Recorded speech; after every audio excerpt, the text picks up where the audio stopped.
Washington میں white house میں media نمائندوں کے اعزاز میں عشائیہ کی تقریب میں فائرنگ. صدر ٹرمپ، خاتون اول نائب صدر جے ڈی وینس اور کابینہ کے اراکین محفوظ رہے. سیکرٹ سروس کے اہلکاروں نے اسٹیج پر چڑھ کر صدر ٹرمپ کو حفاظتی حصار میں لے لیا، تقریب سے باہر لے گئے.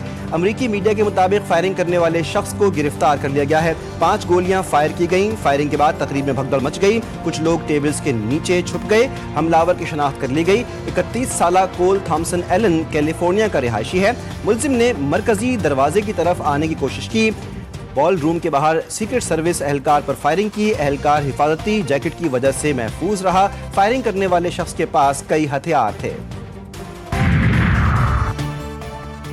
میں ہی حملہ آور کا ہدف تھا. فائرنگ کا ایران جنگ سے کوئی تعلق نہیں. مشتبہ شخص نے 50 گز دور سے حملے کی کوشش کی.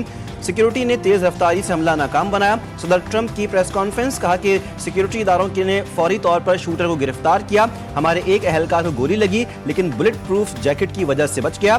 سیکرٹ سروس اہلکاروں کی کارکردگی پر فخر ہے. یہ پہلا حملہ نہیں، پہلے بھی اس طرح کا واقعہ پیش آیا. میں چاہتا تھا کہ آج تقریب منسوخ نہ ہو اور میں خطاب کروں. سیکیورٹی اداروں کی درخواست پر تقریب منسوخ کرنا پڑی. 30 دن میں آج کی تقریب سے بھی زیادہ بڑی تقریب کریں گے. صدر ٹرمپ نے حملہ آور کو گولی مارنے کی ویڈیو بھی جاری کر دی. ویڈیو میں حملہ آور کو بھاگتے آ کر دیکھا جا سکتا ہے اور سیکرٹ سروس اہلکاروں کو ملزم پر فائرنگ کرتے بھی دیکھا جا سکتا ہے. ہلٹن ہوٹل میں وائٹ ہاؤس کی کوریج پر مامور نمائندوں سے متعلق ڈنر کی تقریب کا آغاز ہوا ہی تھا. صدر ٹرمپ کو ایک پرچی دی گئی. ٹرمپ کے قریب بیٹھی خاتون کو حیرت زدہ ہوتے دیکھا گیا. صدر مملکت آصف علی زرداری اور وزیر اعظم شہباز شریف کا صدر ٹرمپ کی موجودگی میں فائرنگ پر اظہار افسوس. صدر مملکت نے ڈنر میں فائرنگ کے واقعے کی دہشت گردی کی گھناؤنی قسم قرار دیا. وزیر اعظم شہباز شریف نے ایکس پر جاری بیان میں کہا کہ عشائیے میں فائرنگ کے پریشان کن واقعے سے گہرا صدمہ ہوا. جان کر خوشی ہوئی کہ صدر ٹرمپ، خاتون اول اور دیگر حاضرین محفوظ رہے.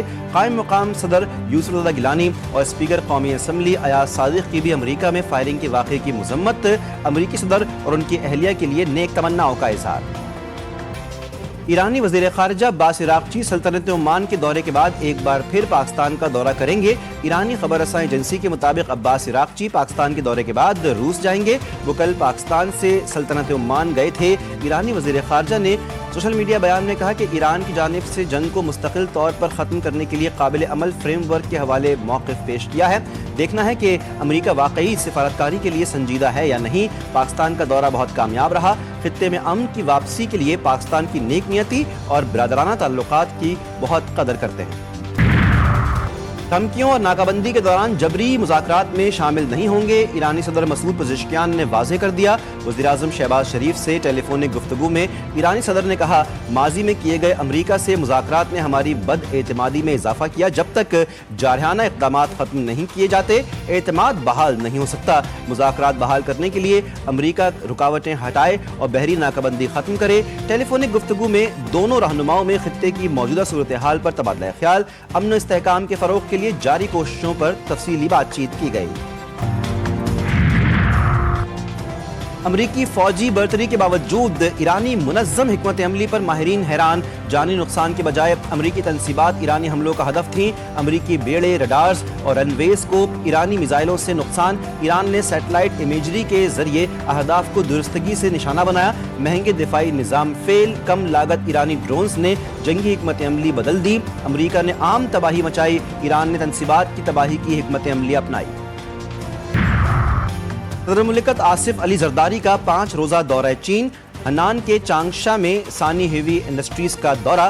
ثانی گروپ کے چیئرمین کی صدر مملکت کو بریفنگ. تعمیراتی شعبے میں زیر استعمال ہیوی مشینری اور متعلقہ آلات کی پیداواری صلاحیت پر بریفنگ دی گئی. کمپنی کی مالی اور آپریشنل کارکردگی کے بارے میں بھی آگاہ کیا گیا. صدر مملکت کو کمپنی کی فلیگ شپ فیکٹری کا دورہ بھی کروایا گیا. دورہ چین کے دوران صدر مملکت آصف علی زرداری کی چینی صوبائی قیادت سے ملاقاتیں بھی ہوں گی. سندھ حکومت اور چینی کمپنیوں کے درمیان معاہدے متوقع. اسلام آباد میں ہر قسم کی پبلک اور گڈز ٹرانسپورٹ کو داخلے کی اجازت دے دی گئی. فیض آباد کے سوا تمام بس اڈے کھول دیے گئے. اسلام آباد انتظامیہ نے کہا کہ فیض آباد بس ٹرمینل کو تاحکم ثانی بند رکھا جائے گا. اسلام آباد میں تمام مارکیٹیں اور شاپنگ مالز رات 8 بجے بند کر دیے جائیں گے. میڈیکل اسٹورز، اسپتال، پیٹرول پمپس، ڈیری شاپس پابندی سے مستثنا. انتظامیہ کی جانب سے